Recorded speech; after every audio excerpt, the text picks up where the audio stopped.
Design সেকশনে কাজ করেন বা স্টিল স্ট্রাকচার নিয়ে জানার ইচ্ছা থাকে আরো, তো তারা এই দুটো বই অথবা যে কোনো একটা কিনতে পারেন। এরপরে প্রথমেই যে টপিকটা আছে সেটা হচ্ছে অ্যাডভান্টেজেস অফ স্ট্রাকচারাল স্টিল। আমরা স্টিল স্ট্রাকচার শিখতেছি, তো প্রথমে আগে এটার কি কি বৈশিষ্ট্য আছে বা কি ভালো গুণ আছে সেটা জানতে হবে, তারপরে খারাপ গুণগুলো কি আছে সেগুলোও জানতে হবে। অ্যাডভান্টেজের মধ্যে প্রথমেই যেটা আছে, steel has a high strength to weight ratio. তার মানে হচ্ছে এটা স্ট্রেংথটা অনেক বেশি ওয়েটের তুলনায়। ঠিক আছে, মানে নরমালি কনক্রিট স্ট্রাকচার গুলো কলাম বা বিমের সাইজ যেরকম দেখেন, স্টিল স্ট্রাকচারের ক্ষেত্রে কিন্তু বিমের সাইজ এত হেভি হয় না, আরো অনেক ছোট হয়। ঠিক আছে, এটার যেহেতু স্ট্রেংথটা অনেক বেশি হয় সেজন্য এগুলোর সাইজ গুলো ছোট দিয়ে এটা কভার করতে পারে, এটাই প্রথম একটা সুবিধা। তারপরে আছে properties of structural steel are uniform and homogeneous. এর মানে হচ্ছে স্টিল স্ট্রাকচার গুলোর মধ্যে যে কম্পোজিশন থাকার কথা, মানে স্টিলের মেম্বার গুলোর মধ্যে, এটা সব জায়গায় একই রকম থাকে এবং এটার যে সাইজটা থাকে এটাও ইউনিফর্ম থাকে। যেমন ধরেন আপনারা যদি একটা স্ল্যাব কাস্টিং করেন, সেক্ষেত্রে তার থিকনেস ধরেন 6 ইঞ্চি থিকনেসের একটা স্ল্যাব কাস্টিং দেওয়ার পরে সব জায়গায় কিন্তু অ্যাকুরেটলি 6 ইঞ্চি থাকে না, একটু কম বেশি হয়ে যায়। কিন্তু স্টিলের ক্ষেত্রে কিন্তু এরকমটা হয় না। স্টিল যেহেতু এটা একবার ফ্যাক্টরিতে ম্যানুফ্যাকচারিং করা হয়, সো এটা সব জায়গায় সাইজ গুলো থিকনেস গুলো একবারে অ্যাকুরেট থাকে। এটাই বলা আছে এখানে ইউনিফর্ম এবং হোমোজেনিয়াস। ইউনিফর্ম এবং হোমোজেনিয়াস এই প্রপার্টিজটার জন্য এটা একটু হাইলি প্রেডিক্টেবল। যে লাস্টে দেখেন লেখা আছে হাইলি প্রেডিক্টেবল। হাইলি প্রেডিক্টেবল কথার অর্থ হচ্ছে, যদি এই পয়েন্টটা পরে আরেকবার আছে, মানে এটা আমরা আগে থেকে প্রেডিক্ট করতে পারি এটা কতটুকু, মানে সর্বোচ্চ কতটুকু লোড নিতে পারবে সেটা। এটার একটা সেকশনে যা নিতে পারবে, স্টিলের ওই একই মেম্বারের অন্য আরেকটা সেকশনে সেম পরিমাণ লোড নিতে পারবে। কিন্তু আপনি কনক্রিট কাস্টিং দেওয়ার পর এটা বলতে পারবেন না, কারণ আপনারা অনেক সময় সেম, মানে যদি কোনো কাস্টিং দিয়ে টেস্ট করে থাকেন দেখবেন সবকিছুই সেম, বড় করতেছেন সেম একটা নির্দিষ্ট সাইজের, মানে কিউব বানান বা সিলিন্ডার বানান যেটাই বানান না কেন, বাট টেস্ট করার পরে এটার রেজাল্টটা ভ্যারি করে, এটা অনেক বেশি ভ্যারি করতে পারে। বাট স্টিলের ক্ষেত্রে এই ভেরিয়েশনটা খুবই কম। ঠিক আছে, কারণ এটার মধ্যে যে ইউনিফর্ম এবং হোমোজিনিয়াস প্রপার্টিস থাকে। আর এটার জন্য হয় কি, এটার একটা প্রপার্টির সাথে ডাক্টিলিটি, অর্থাৎ এটা একটা নির্দিষ্ট পরিমাণ লম্বা হতে হবে স্টিল, কনক্রিটেড করে। ঠিক আছে, তো এই যখন এটা মানে একটা নির্দিষ্ট লিমিট পর্যন্ত সে লম্বা হয় বা বাঁকা হয়, ইলংগেশন হয়, এটার জন্য কোন একটা স্ট্রাকচার যদি ফেল করে, ফেল করার আগেও একটা অ্যাডেকুয়েট ওয়ার্নিং। ঠিক আছে, এই যে পরের পয়েন্টটাই আছে দেখেন, ইট হ্যাজ হাই ডাক্টিলিটি। এই আসলে সবগুলো একই সাথে আর কি, মানে একসাথে বলা যায়। হাই ডাক্টিলিটি, ডাক্টিলিটির অর্থ হচ্ছে যে এটা লম্বা হয়, মানে ইলংগেশন হয়, যেটার জন্য একটা অ্যাডেকুয়েট ওয়ার্নিং শো করে। অর্থাৎ একটা বাঁকা হচ্ছে, আপনি দেখতেছেন ধরেন চোখের সামনে একটা স্টিল মেম্বার বাঁকা হয়ে গেছে, তার মানে আপনি কি বুঝবেন এখান থেকে যে এটা যে কোনো সময় ফেল করে যেতে পারে, মানে বাঁকা হওয়া দেখতেছেন, এটা সাথে সাথে কলাপস করে না। ঠিক, বাট কনক্রিট স্ট্রাকচারের ক্ষেত্রে এরকমটা খুব একটা হয় না, মানে ও বাঁকা হয়ে আপনাকে দেখাবে, মানে বাঁকা হয়, বাট অনেক সময় এটা আমরা বুঝি না। ঠিক আছে, তো এটা একটা সুবিধা যে আমরা সহজেই এখান থেকে একটা ওয়ার্নিং পেতে পারি। কারণ একটা বিল্ডিং একটা যখন অন্য কোনো কারণে ধরেন একটা হেভি লোড চলে আসছে, তো সে বাঁকা হয়ে গেছে, তখন আমরা লোকজনকে এখান থেকে সরাই নিয়ে যেতে পারবো, বা একটা ওয়ার্নিং শো করতেছে যে স্টিল স্ট্রাকচার সে বাঁকা হয়ে যাচ্ছে বা অন্য কোনো সিমটম আমরা দেখতে পাবো। এটা এক নাম্বার আছে। তারপরে যেটা পয়েন্ট আছে D number, it can be easily recycle. এবং এর সাথে আরেকটা টার্ম লেখা যায়, রিসাইকেল এন্ড রিইউজ। দুটো টার্ম আমি একটু বলতেছি। রিসাইকেল মানে হচ্ছে, এই মেম্বারটা ধরেন একটা বিল্ডিং এ আছে স্টিলের, এই মেম্বারটাকে ধরেন এখন আছে আই শেপের একটা মেম্বার, আমি চাইলে ওটা ফ্যাক্টরিতে যদি পাঠিয়ে দিই, তারা ওটাকে আবার নতুন করে প্রসেসিং করে এটাকে সি শেপ বা এল শেপের অন্য আরেকটা সেকশন তৈরি করতে পারবে, স্টিল সেকশন।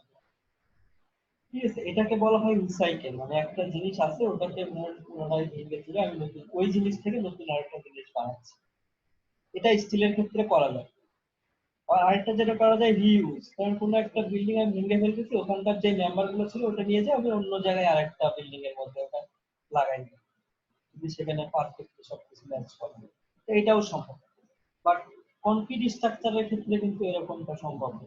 কনক্রিট স্ট্রাকচার যদি আপনি ভেঙে ফেলেন, সেক্ষেত্রে এই কনক্রিট গুলাকে কিন্তু আলাদা করে কোথাও ইউজ করতে পারবেন। যদিও এটা নিয়ে অনেক কাজ করা হচ্ছে, রিসাইকেল এগ্রিগেট কিভাবে ব্যবহারযোগ্য করা যায়, বাট এখনো আমরা নির্ভরযোগ্য এরকম ভালো কোনো মান পাইনি যেভাবে ব্যবহার করলে এটা ভালো ফলাফল হবে। ঠিক আছে, স্টিলের ক্ষেত্রে এই সুবিধাটা আছে, এটাকে রিসাইকেলও করা যায় এবং রিইউজও করা যায়। তারপরে নাম্বার পয়েন্টে যেটা আছে, steel structure are easier and quicker to fabricate. এটা হচ্ছে খুব সহজে এবং তাড়াতাড়ি এটাকে ফেব্রিকেট করতে পারি। সেখানে দুইটা টার্ম আছে, একটা ফেব্রিকেট আর একটা হচ্ছে ইরেক্ট। দুই কাজ বুঝাইছে এখানে। ফেব্রিকেট মানে বুঝাইছে স্টিল স্ট্রাকচার বা স্টিল মেম্বার গুলো কিন্তু ফ্যাক্টরিতে তৈরি করা। ফ্যাক্টরিতে তৈরি করার পর আমরা নির্দিষ্ট সাইজ শেপ বলে দেওয়ার পরে ফ্যাক্টরিতে ওইরকম ভাবে তৈরি হয়। তৈরি হওয়ার পরে মেম্বার গুলো আমাদের কাছে চলে আসে, যেখানে আমরা স্ট্রাকচারটা বানাবো। আসার পরে ওইখানে আমরা এগুলোকে অ্যাসেম্বল করি বা কানেকশন দেই একটা আরেকটার সাথে জোড়া লাগে। এই যে কানেকশন করতেছি বা অ্যাসেম্বল করতেছি, এটাকে বলা হয় ইরেকশন বা ইরেক্ট করা। ঠিক আছে, এই যে সেটাই এখানে লেখা আছে, ফেব্রিকেশন এবং ইরেকশন দুটাই খুব তাড়াতাড়ি এবং সহজে করা যায় কম্পেয়ার টু কনক্রিট স্ট্রাকচারের তুলনায়। কেন তাড়াতাড়ি করা যাচ্ছে? এখানে যদি দেখেন, আমাদের যখন কনক্রিট স্ট্রাকচারের ক্ষেত্রে কিউরিং এর জন্য একটা টাইম দিতে হয়, 3 মিনিট বা 4 মিনিট যাই দেই না কেন, কিউরিং এর জন্য আলাদা একটা টাইম বসে থাকতে হয় আমাদের। কনক্রিটের ক্ষেত্রে সরি স্টিল স্ট্রাকচারের ক্ষেত্রে কিন্তু এরকমটা হয় না। শুধু স্টিল স্ট্রাকচারের ক্ষেত্রে আমরা ওই একটার সাথে আরেকটা মেম্বার কানেকশন দিয়ে যত তাড়াতাড়ি দিতে পারবো তত তাড়াতাড়ি কাজ শেষ, তত লেবার লাগাবো তত তাড়াতাড়ি কাজ শেষ হয়ে যাবে। ওইখানে আলাদা করে কিউরিং এর জন্য যেহেতু টাইম দিতে হয় না, সেটা দেখা যায় অনেক তাড়াতাড়ি তৈরি করা যায়। আচ্ছা, তারপরে যেটা আছে, the erection of steel structure is not affected by weather, অর্থাৎ এটা ওয়েদারের উপর ডিপেন্ড করে না। ওয়েদারের দ্বারা এটা ক্ষতিগ্রস্ত হয় না, এফেক্ট করে না, এটা আক্রান্ত করে না। ধরেন আপনার কনক্রিট স্ট্রাকচার যদি কাস্টিং এর সময় অনেক বৃষ্টি হয়, সেক্ষেত্রে কিন্তু আমরা কাস্টিং দিতে অনেক ঝামেলা হয়, অনেক সমস্যা হয়। বাট স্টিল স্ট্রাকচারের ক্ষেত্রে এরকম সমস্যা হবে না যদি ওয়ার্কাররা ঠিকঠাক মতো কাজ করতে পারে। ঠিক আছে, কনক্রিট স্ট্রাকচারের মধ্যে যদি সামহাও কোনোভাবে পানি বেশি হয়ে যায়, সেক্ষেত্রে ওয়াটার স্ট্রেনের রেশিও চেঞ্জ হয়ে যাবে, তাহলে কি স্ট্রেনটা ভ্যারি করে। বাট স্টিল স্ট্রাকচারের ক্ষেত্রে এরকম কোনো সমস্যা নেই, ওয়ার্কাররা কাজ করতে পারে, তাইলে এটা আমরা যে কোনো ওয়েদারেই কাজ করতে পারি। তারপরে আছে, it is relatively easier to make addition to existing steel structure. তাকে আমরা খুব সহজেই, কারণ একটা বিল্ডিং আছে ওটার সাথে আমি অ্যাড করতে পারি, কারণ উপরের দিকে বাড়াই বা সাইডে বাড়াই, সেক্ষেত্রে আমি স্টিল স্ট্রাকচার গুলোর মধ্যে কানেকশনটা খুব সহজে দিতে পারি, বাট কনক্রিট স্ট্রাকচারের ক্ষেত্রে এটা কিন্তু খুব সহজে পসিবল হয় না। তারপরে যেটা আছে, steel structure are easier to repair, retrofit or standard. অর্থাৎ ধরেন কোনো একটা কলাম কোনো কারণে দুর্বল হয়ে গেছে, বা ওখানে একটা এর থেকেও বড় সাইজের কলাম বসানো দরকার, সেক্ষেত্রে আমরা চাইলে কিন্তু স্টিল স্ট্রাকচারের ক্ষেত্রে টেম্পোরারি সাপোর্ট দিয়ে ওই কলামটাকে সরায় নতুন আরেকটা কলাম ওখানে রিপ্লেস করতে হবে। ঠিক আছে, বাট এরকম যদি আপনি কনক্রিট স্ট্রাকচারে করতে চান, এটা কিন্তু সম্ভব না। মাঝখান থেকে একটা কলাম খুলে ফেলে ওখানে নতুন আরেকটা কলাম জয়েন দেবেন, এরকম কিন্তু সম্ভব। ওখানে স্ট্রেনথেনিং করা সম্ভব বা রিপেয়ার করা সম্ভব, সেটার জন্য অনেক ধরনের প্রযুক্তি আছে এখন। বাট আপনি চাইলেই কিন্তু ওটাকে ওখান থেকে রিপ্লেস করতে পারবেন না, আমরা চাইলে স্টিল স্ট্রাকচারের ক্ষেত্রে এরকম রিপ্লেসও করতে পারবেন। এটা একটা সুবিধা। তারপরে আছে steel structure are easier to inspect, এটা খুব সহজেই আমরা পরিদর্শন করতে পারি স্টিল স্ট্রাকচার। একটা কনক্রিটের বিল্ডিং যদি কাস্টিং হয়ে যায়, ধরেন বিম কলাম স্ল্যাব কাস্টিং হয়ে গেছে, এর ভিতরে কোথাও ভয়েড আছে কিনা বা কোথাও রিইনফোর্সমেন্ট কম দেওয়া হয়েছে কিনা, এটা কিন্তু আমরা বাইরে থেকে চোখে দেখে বুঝবো না। ঠিক আছে, বাট স্টিল স্ট্রাকচারের ক্ষেত্রে কিন্তু এরকম কোনো সমস্যা নেই, আমরা কানেকশন গুলো ঠিকঠাক মতো হচ্ছে কিনা, বা যে জায়গায় যে মেম্বারটা দেওয়ার কথা ওইটা দেওয়া হচ্ছে, আমরা এটা বাইরে থেকে দেখে সহজেই ইনস্পেকশন করতে পারি। এটা একটা সুবিধা। এই হচ্ছে মোটামুটি স্টিল স্ট্রাকচারের অ্যাডভান্টেজ বা সুবিধা।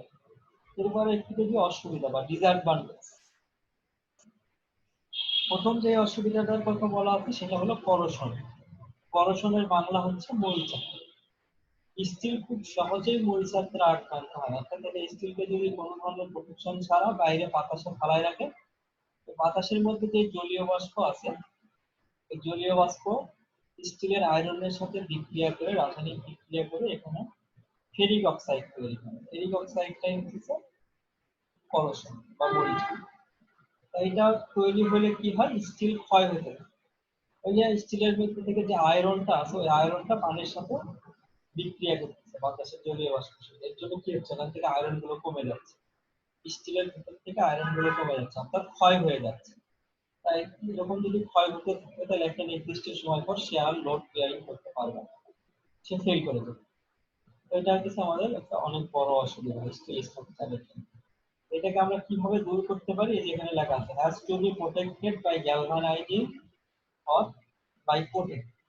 অর্থাৎ গ্যালভানাইজিং করেও আমরা এটাকে প্রোটেক্ট করতে পারি, অথবা কোটিং এর মাধ্যমে এটাকে প্রোটেক্ট করতে পারি। গ্যালভানাইজিং জিনিসটা হচ্ছে একটা ধাতুর উপর অন্য একটা ধাতু প্রলেপ করা, যেমন স্টিলের উপর আমি নিকেল বা কপার অন্য একটা ধাতু প্রলেপ দিয়ে দিই, তাহলে সেক্ষেত্রে ওই স্টিলটা সরাসরি বাতাসের সংস্পর্শে বা বাতাসের জলীয় বাষ্পের সংস্পর্শে আসতে পারবে না, অর্থাৎ এখানে সহজে মরিচাও পড়বে না। আবার এরকম গ্যালভানাইজিং না করে কোটিংও দেওয়া হতে পারে। কোটিং মিন্স ধরেন এর উপর অন্য কোনো পেইন্ট করে দেওয়া বা কোনো একটা প্রলেপ, রাবারের প্রলেপ দিয়ে দেওয়া, ঠিক আছে, যেন আমাদের স্টিলটা সরাসরি বাতাসের সংস্পর্শে না আসতে পারে, এরকম কোনো একটা ব্যবস্থা করা। এখানে যেটা আছে জিঙ্ক ইজ পেইন্ট, এটার কথা বলা আছে। এই ধরনের অনেক পেইন্ট আছে স্টিলের উপর করা যায়, এগুলো এইগুলোর মাধ্যমে আমরা এই করোশন বা মরিচাটাকে রিডিউস করতে পারি। তো এটার জন্য কিন্তু একটা আলাদা খরচ হয়, করোশনের জন্য কিন্তু ধরেন যে আমরা একটা আলাদা মেজারমেন্ট দিচ্ছি বা প্রোটেকশনের জন্য দিচ্ছি, প্রোটেক্ট করতেছি, এটার জন্য কি আলাদা একটা খরচ হয়, যেহেতু এখানে আলাদা একটা বাড়তি খরচ হচ্ছে, তো এটা একটা ডিসঅ্যাডভান্টেজ। আচ্ছা, তারপরে যে পয়েন্ট আছে সাসসেপ্টিবিলিটি টু টেম্পারেচার। স্টিল হইতেছে খুব সহজেই তাপমাত্রার দ্বারা আক্রান্ত হয়, অর্থাৎ এখানে যদি তাপমাত্রা বাড়াইতে থাকে না, একটা নির্দিষ্ট, যদিও নর্মালি ধরেন 100-200 সেন্টিগ্রেড তাপমাত্রা, এটা তেমন কোনো কথা না। তার থেকেও যদি বেশি হয়, ধরেন কোনো একটা বিল্ডিং এ আগুন লাগে, তখন তো ওখানে মাত্র 100-200 সেন্টিগ্রেড তাপমাত্রা উৎপন্ন হয় না, আরো অনেক বেশি, ঠিক আছে। তো অনেক বেশি তাপমাত্রা, যখন যত বেশি তাপমাত্রা বাড়তে থাকবে স্টিল তত বেশি দুর্বল হতে থাকে। নর্মালি যেটা বটি, ছুরি চাকু যে বানায়, এগুলো দেখবেন যখন লোহার দণ্ড থেকে বানায়, এগুলো কি করে, আগুনে গরম করে, আগুনের মধ্যে দিলে কি হয়, এটা স্ট্রেংথটা কমে যায়, তো এটা একটু নরম হয়ে যায়, তারপরে পিটাই পিটাই এটাকে অন্য আরেকটা শেপ দেয়। তো এখানে কিন্তু আগুন দিয়ে এটাকে নরম করা হচ্ছে, অর্থাৎ আমাদের কোনো স্টিল স্ট্রাকচারের মধ্যে যদি কখনো আগুন লাগে, সেক্ষেত্রে স্টিল মেম্বারগুলো একটু দুর্বল হয়ে যাবে, এটাকে যে লোড নেওয়ার কথা সেই লোডটাকে সে বিয়ার করতে পারবে না, সেক্ষেত্রে স্ট্রাকচারটা কলাপস করে। সো এটার জন্য আমাদেরকে আলাদা করে ফায়ার প্রোটেকশন মেজারমেন্ট নিতে হবে, যেন খুব সহজেই আগুনের দ্বারা আক্রান্ত না হতে পারে। এটা কনক্রিট স্ট্রাকচারের জন্যও নেওয়া হয় ফায়ার প্রোটেকশন ব্যবস্থা, বাট স্টিল স্ট্রাকচারের ক্ষেত্রে আরো বেশি গুরুত্বের সাথে নিতে হবে, কারণ এখানে কনক্রিট গুলা কিন্তু আগুনের দ্বারা দুর্বল হয়, বাট স্টিলের মতো এত দুর্বল হয়ে যায় না খুব সহজে, ঠিক আছে। স্টিল যত তাড়াতাড়ি টেম্পারেচারের সাথে দুর্বল হয়ে যায়, কনক্রিট গুলো এত তাড়াতাড়ি দুর্বল হয়ে যায়, কনক্রিটেরও স্ট্রেংথ কমে যায়, বা সেটা খুব কম স্টিলের তুলনায়। সেই জন্য স্টিল স্ট্রাকচারের ক্ষেত্রে আমাদেরকে এই ফায়ার প্রোটেকশন মেজারমেন্ট একটু ভালোভাবে নিতে হবে। তারপরে 3 নাম্বার যেটা আছে বিটল ফ্র্যাকচার। এটা অ্যাকচুয়ালি ডিপেন্ড করে স্ট্রাকচারের ডিটেইলস এর উপর এবং কিভাবে সেটাকে ইউজ করা হচ্ছে। এটা হয় স্ট্রেস কনসেন্ট্রেশনের উপর ভিত্তি করে, যেখানে দেখেন লেখা আছে steel may be susceptible to brittle fracture due to presence of stress concentration.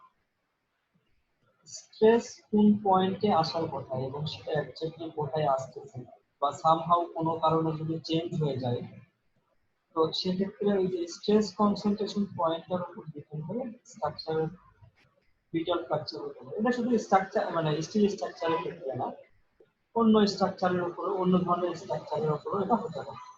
আর যেহেতু এটা একটা অসুবিধা, আমরা চাই না এই ধরনের ফ্র্যাকচার, সো এখানে এটা ডিসঅ্যাডভান্টেজ। তারপরে যেটা আছে ফ্যাটিক। ফ্যাটিক এটা হচ্ছে আরেকটা আনডিজাইরেবল প্রপার্টি বা আনএক্সপেক্টেড প্রপার্টিস, যেটা আমরা চাই না স্টিলের উপর। এটা হচ্ছে একটা দীর্ঘমেয়াদী আর কি একটা প্রসেস। কোনো একটা স্ট্রাকচারের উপর বা স্টিলের মেম্বার উপর যদি রিপিটেডলি কোনো লোড আসতে থাকে, পুনরাবৃত্তি ঘটে লোড, ধরেন একই পরিমাণ লোড অনেক দিন যাবত আসছে, যেমন ধরেন 10 ফিট বা অনেক কম ওয়েট হলেও ধরেন একটা মেম্বারের উপর কন্টিনিউয়াসলি ধরেন 1 মিনিট পর পর 10 ফিট লোড করে ধাক্কা দিতেছে। এগুলো মেইনলি ইন্ডাস্ট্রিতে এরকম থাকতে পারে, কোনো একটা মেম্বারের উপর এরকম হচ্ছে, বা কোনো মেশিন চলার জন্য কন্টিনিউয়াসলি দেখবেন ভাইব্রেশন হচ্ছে, ঠিক আছে, অনেক জেনারেটর চললে এবং কন্টিনিউয়াসলি ভাইব্রেশন, এরকম যদি চলতে থাকে একটা মানে লোড কন্টিনিউয়াসলি আসতে থাকে রিপিটেডলি, সেক্ষেত্রে সাথে সাথে হয়তো বা স্ট্রাকচারটা অনেক দুর্বল হয়ে যায় না, বাট এটা যদি অনেকদিন ধরে চলতে থাকে তো এই স্ট্রাকচার গুলো দুর্বল হতে থাকে, ঠিক আছে, ওই মেম্বার গুলো দুর্বল হতে থাকে। এটাকেই বলে ফ্যাটিক। আরেকটা জিনিস হতে পারে, ধর একই ধরনের মেম্বারের উপর যদি কিছু সময়ের জন্য টেনশন আবার কিছু সময়ের জন্য কম্প্রেশন আসতে থাকে, স্ট্রেস রিভার্সাল বলা হয়, ঠিক আছে, একবার টেনশন একবার কম্প্রেশন হচ্ছে, এইরকমও যদি হয় সেক্ষেত্রেও এই ফ্যাটিকটা হতে পারে। অর্থাৎ একটা নির্দিষ্ট সময় পর অনেক, সেটা খুব অল্প না, যত দিন যাচ্ছে থাকবে তত স্ট্রাকচার স্ট্রেংথ কমতে থাকবে, রিডিউস হতে থাকবে, এটাকেই বলে অ্যাকচুয়ালি ফ্যাটিক। তারপরে যেটা আছে নাম্বারে সাসসেপ্টিবিলিটি টু বাকলিং, অর্থাৎ এটা বাকলিং প্রবণ। কলামগুলোকে যদি মানে স্টিলের কলামগুলো খুব সহজেই লেন যদি বাঁকতে থাকে তাহলে এটা বাকলিং মানে হচ্ছে বাঁকা হয়ে যাওয়া, এটা বাঁকা হয়ে যাওয়ার সম্ভাবনা থাকে। বলতে পারেন স্যার কনক্রিট স্ট্রাকচারের কলামগুলো তো বাঁকা হয়ে যেতে পারে। হ্যাঁ পারে। আপনি নরমালি আপনি একটা চিকন লাঠি আর একটা লম্বা, চিকন আর একটা একটু মোটা নেবেন লাঠি, নেওয়ার পরে এটা দুই পাশ থেকে চাপ দেবেন আর কম্প্রেশন দেবেন, দেখবেন মোটা লাঠিটা কিন্তু সহজে বাঁকা হবে না, চিকনটা কিন্তু খুব সহজেই বাঁকা হবে। তো আমি আপনাদের আগেই বলেছিলাম একটু আগে যে কনক্রিট স্ট্রাকচারের তুলনায় স্টিল স্ট্রাকচারের কলামগুলোর সাইজ কিন্তু অনেক কম, অনেক ছোট। যেহেতু এখানকার স্ট্রাকচারের কলামগুলোর সাইজ, স্টিল স্ট্রাকচারের কলামগুলোর সাইজ অনেক ছোট, সো এটা বাকলিং করার প্রবণতাও সেজন্য কনক্রিট স্ট্রাকচারের তুলনায় বেশি। কনক্রিট স্ট্রাকচারও বাকলিং হতে পারে, বাট সেটার হওয়ার সম্ভাবনা স্টিল স্ট্রাকচারের তুলনায় কম, ঠিক আছে। সেজন্য আমাদেরকে বাকলিং যেন না হয় এটার জন্য একটা আলাদা মেজারমেন্ট নিতে হয়, ঠিক আছে। সিলিন্ডারনেস রেশিও নামে একটা টার্ম আছে, এইটা আমাদেরকে চেক দিতে হবে। আপনারা এটা আমি কিছু ম্যাথ করাবো, ওটা অবশ্য ফাইনালের সিলেবাসে আছে, মিডের সিলেবাসে নাই। তখন যা দেখবেন সিলিন্ডারনেস রেশিও নামে একটা টার্ম আছে, এটা কলাম যখন আমরা ডিজাইন করবো তখন এটা ক্যালকুলেট করতে হবে, ক্যালকুলেট করে একটা লিমিটের মধ্যে রাখতে হবে। আচ্ছা, ওই জামাও আমাদেরকে একটা নির্দিষ্ট মানে কোনো জায়গায় অনেক বেশি বড় কলাম দিতেই হয়, সেক্ষেত্রে আলাদা করে এখানে ব্রেসিং বা অন্য কোনো স্ট্রাকচারাল মানে কম্পোনেন্ট এখানে অ্যাড করতে হয় যেন কলামটা সহজে বাঁকা হতে না হয়। এটার জন্য একটা আলাদা খরচ হয়। নর্মাল স্ট্রাকচারের থেকে যখন আমি একটা এক্সট্রা মেম্বার বাড়াবো তখন অবশ্যই সেখানে খরচ বেশি হবে। তো যেহেতু এখানে একটা খরচ বেশি হবে সেক্ষেত্রে এটাও একটা ডিসঅ্যাডভান্টেজ। তো এই হচ্ছে মোটামুটি 5টা আপনাদের ডিসঅ্যাডভান্টেজ এখানে লেখা আছে, আর এখানে আছে 9টা অ্যাডভান্টেজ। এগুলো পরীক্ষায় সবগুলোই যে লিখতে হবে এমন না, আপনারা কত মার্ক আছে কোশ্চেনে তার উপর ডিপেন্ড করে আর কি লিখবেন। যদি বেশি মার্ক থাকে স্যার তো আপনি বেশি একটু স্পেসিফিক করে দিলে ভালো হয় স্যার।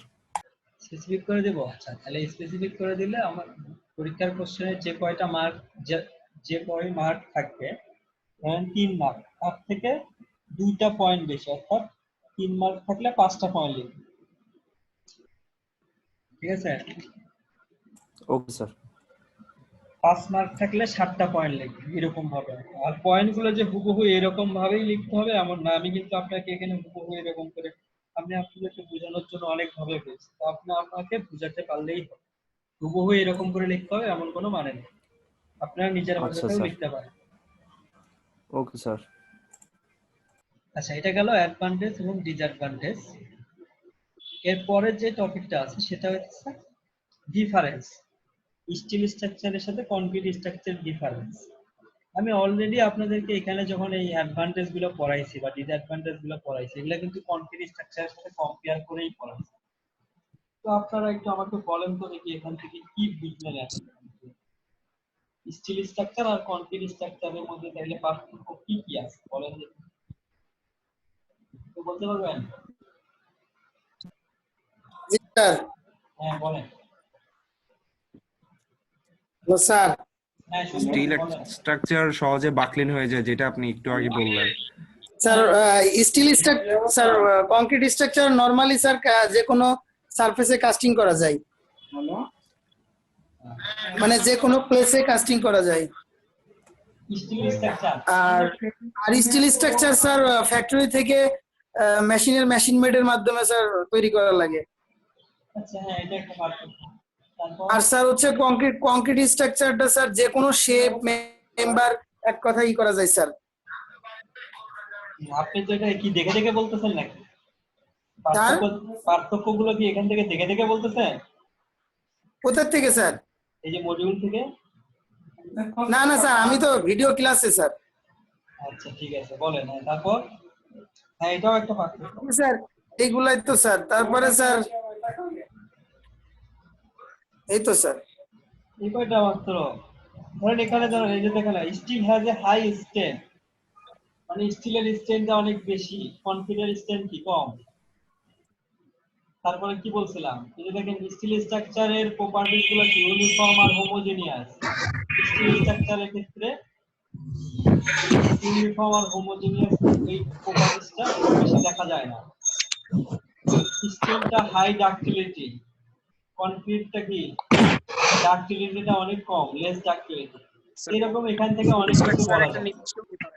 জি স্যার, একটা আরসিসি স্ট্রাকচার করতে একটা টাইম লাগে, আর স্টিল স্ট্রাকচার করতে একটা ফার্স্ট টাইমে করা যায়, বা এরপর যদি সুইটেবল মনে না হয় আমরা খুব জলদি ওটা পার্ট টু পার্ট খুলে ওখান থেকে শিফট করে যেতে পারবো, বা প্রয়োজন না হলে ওটা অন্য কাজে লাগানো যাবে, বা ওইটা মানে লোহা এটা সেল করে দেওয়া যাবে এই হিসেবে ইউজ করা যায় মাল্টিপারপাস।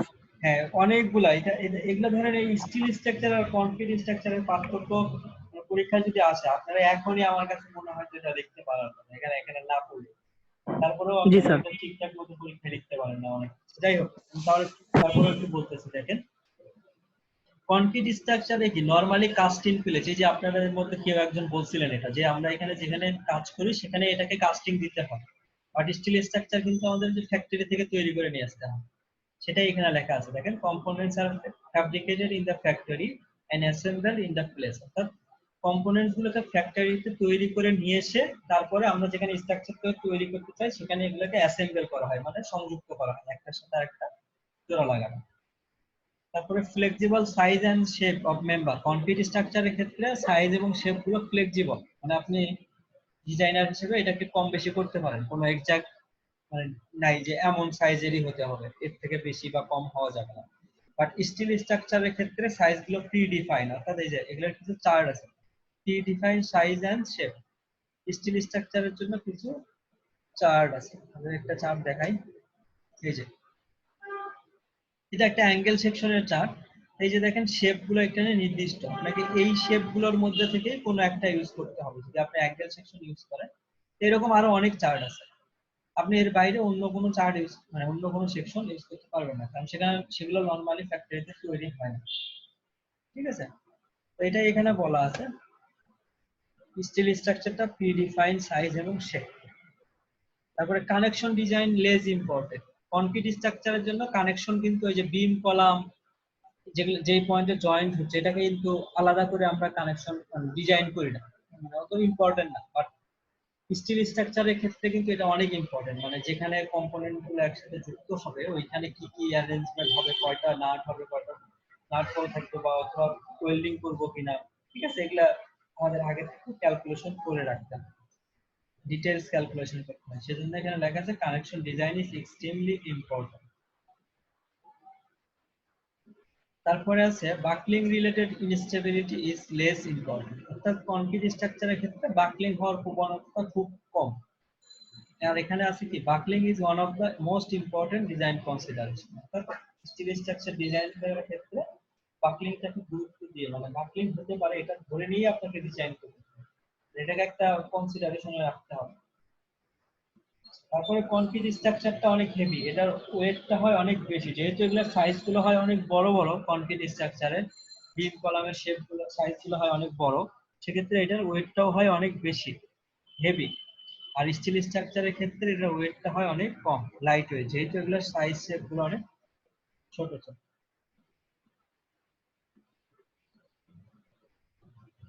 তারপরে আছে দেখেন এই যে requires longer construction time, steel concrete structure তৈরি করার জন্য অনেক বেশি টাইম লাগে, যেহেতু এখানে কিউরিং এর জন্য আলাদা করে আমাদের একটা টাইম নষ্ট হয় আর কি। ঠিক আছে, তখন আমাদের বসে থাকা লাগে, সেজন্য এটা কনস্ট্রাকশনে অনেক বেশি টাইম লাগে। আর এখানে requires shorter construction time, steel স্ট্রাকচারের ক্ষেত্রে কম টাইমেই এটা হয়ে যায়। More fire resistant, concrete structure গুলো কি ফায়ার রেজিস্ট্যান্স বেশি শো করে, অর্থাৎ এটা আগুনে খুব সহজেই দুর্বল হয়ে যায় না। আর স্টিলটা হইতেছে কি লেস ফায়ার রেজিস্ট্যান্ট, অর্থাৎ এটা আগুনের টেম্পারেচার যদি বাড়তে থাকে সেক্ষেত্রে এটা দুর্বল হতে থাকে। ইজিয়ার টু মেইনটেনেন্স, কনক্রিট স্ট্রাকচারের জন্য কোনো মেইনটেনেন্স কস্ট থাকে না ওইরকম, কারণ মেইনটেনেন্স করলেও এটা অনেক টাইম স্পেন্ডটা থাকে অনেক বড় বড়, ধরেন 10 বছর বা 20 বছর বা 15 বছর পর পর এগুলাকে একটু চেক আপ করা হয়।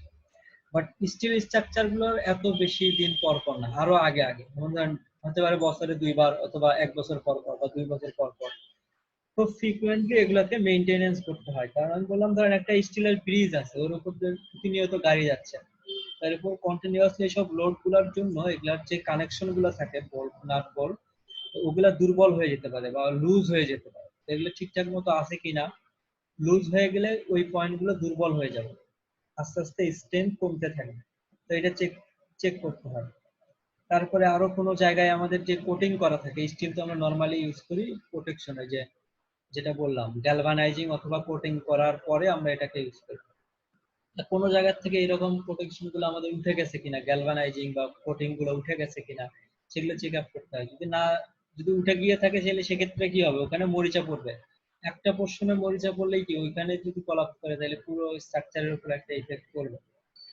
ঠিক আছে, তো সেজন্য এটাকে মেইনটেনেন্স করতে হয় খুব ইলাবোরেটলি স্টিল স্ট্রাকচারের ক্ষেত্রে। কনক্রিট স্ট্রাকচারের ক্ষেত্রে মেইনটেনেন্স সহজ, খুব সহজে করা যায়, স্টিল স্ট্রাকচারের ক্ষেত্রে অনেক ডিটেইলস ইলাবোরেটলি এটা মেইনটেনেন্স করতে হয়। আচ্ছা, জেনারেলি চিপার দ্যান স্টিল স্ট্রাকচার, কনক্রিট স্ট্রাকচারের খরচ তৈরি করতে খরচটা অনেক কম, যেহেতু স্টিলের দাম বেশি, তো এটার তৈরি করতে খরচটাও একটু বেশি হয়। সেফার এগেনাইজড বম বা ব্লাস্ট অ্যাটাক, এই যে বম ব্লাস্ট স্যার অ্যাটাকের একটা জন্য, প্রশ্ন ছিল স্যার। হ্যাঁ বলেন। স্যার স্টিল স্ট্রাকচার আর হলো যে কংক্রিটের যে বিল্ডিং গুলা, তার মধ্যে তো আমরা যতটুকু জানি যে স্টিল স্ট্রাকচারের খরচটা বেশি। আমরা যদি স্যার একই হাইটের দুইটা বিল্ডিং তৈরি করতে যাই, সেক্ষেত্রে স্টিল স্ট্রাকচার বিল্ডিং এর খরচটা কত পার্সেন্ট বৃদ্ধি, মানে কত পার্সেন্ট বাড়তি হয়? এটা আসলে এক্সাক্ট এরকম মুখে মুখে বলা যাবে না কত পার্সেন্ট বেশি, এটা ডিপেন্ড করবে অনেক কিছুর উপর। ঠিক আছে, কারণ হচ্ছে আপনার যে স্টিল স্ট্রাকচার হবে, এখন নরমালি হচ্ছে পিওর স্টিল স্ট্রাকচার ওরকম হয় শুধু ধরেন ফ্যাক্টরি কারখানাগুলো। আর নরমালি যদি এই যে ফ্রেম আচ্ছা, স্ট্রাকচার যদি আমরা বলি, বসত বাড়ির ফ্রেম উদ্দেশ্যে যদি হ্যাঁ মানে যদি আমি আমরা সেটাই একই বলতেছি, উদ্দেশ্যে দুইটা বিল্ডিং তৈরি করে দেবো। হ্যাঁ আমি সেটাই বলতেছি, ফ্রেম স্ট্রাকচার করতে গেলে সেক্ষেত্রে করা হয় কম্পোজিট ডিজাইন, অর্থাৎ স্টিল এবং কনক্রিট মিক্স করা থাকে, পুরোটাই একবারে স্টিলের হয় না। ঠিক আছে, তো এটার এক্সাক্ট আমি এরকম কোনো, ফাইলিং আমার মানে কোনো ফাইলিং আইডিয়া নাই থেকে কি রকম খরচ হয়। একদম ইয়া পর্যন্ত, ফাইল থেকে একদম ইয়া কি বলে গ্রেড বিম পর্যন্ত তো মোটামুটি সবকিছু একই, ফাইল টাইল মানে ফাউন্ডেশন তো সবই এক হয়, শুধু হ্যাঁ উপরে এসে না ফাউন্ডেশন, সার্ভিস হ্যাঁ এসে শুধু ভিন্ন হয়। সুপার স্ট্রাকচারটা হইতেছে স্টিল আর কনক্রিট হতে পারে, আর সাব স্ট্রাকচার মানে মাটির নিচের যে স্ট্রাকচার গুলা, ওগুলা সেম, দুইটার জন্যই সেম, কারণ ওই মাটির নিচে কিন্তু ইয়া করা হয় না, স্টিলের কোনো সেকশন ইউজ করা হয় না, খালি স্টিলের সেকশন। ঠিক আছে, কারণ কি ওখানে যদি যেহেতু এটার সাইজ গুলো কম, তো ওখান থেকে এটা একটা পাঞ্চিং ইফেক্ট থাকে, তো পাঞ্চিং ইফেক্টে ফেল করতে পারে, এই জন্য মাটির নিচের অংশটা আমরা ওটা আরসিসি তেই করা হয়। ঠিক আছে? আর এই উপরের স্ট্রাকচার সুপার স্ট্রাকচারটার মধ্যে স্টিল অথবা কংক্রিট ইউজ করা হয়। আচ্ছা যেটা স্যার, থ্যাংক ইউ স্যার। যেটা বলতেছিলাম সেফার এগেনাইজড ফর্ম, মানে এটা বলতে সেফার বলতে কম্পারেটিভলি কিন্তু সেফার, তার মানে এমন না যে বম মারলে কনক্রিট স্ট্রাকচার কিছু হবে না।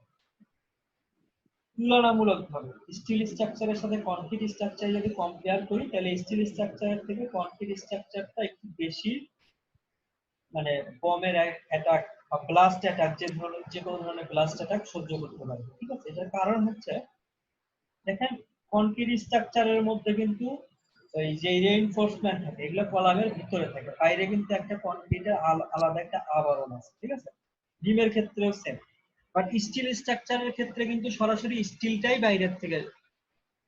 বাইরে আছে, কিন্তু সরাসরি এখন যদি বমের বা যে কোনো ধরনের ব্লাস্ট অ্যাটাক হয় স্টিল স্ট্রাকচারে সেই অ্যাটাকটা হবে সরাসরি স্টিলের উপর।